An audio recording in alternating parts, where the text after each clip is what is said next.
This is a lithophane. They're very beautiful and you can do a lot of things with it.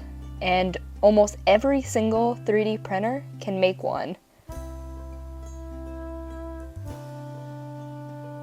So to make one, first go to Lithophane 3D print.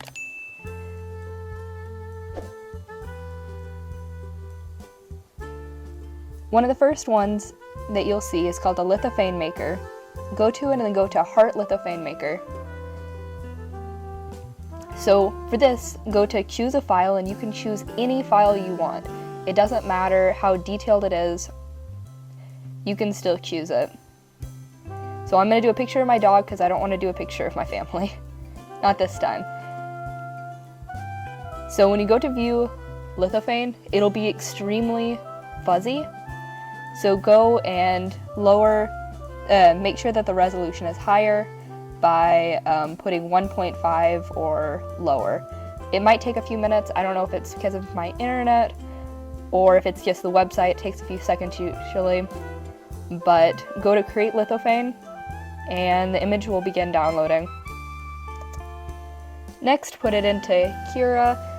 It should be standing upright. I would recommend putting it on its side. It's just extremely unstable. It's not much to hold on to, especially when you normally don't want to use support with it. The raft isn't enough to keep it from falling over.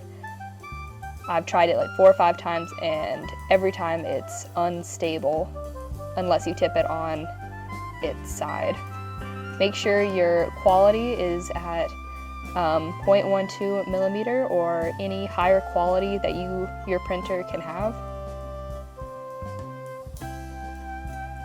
This is what it should look like when it's done. Doesn't look very great, but the second you put it out into a window, it looks beautiful. You can make necklaces, you can do so many things with these.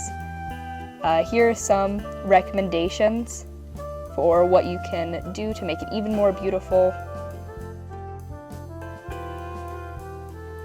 If you like the video, please subscribe and have a great rest of the day.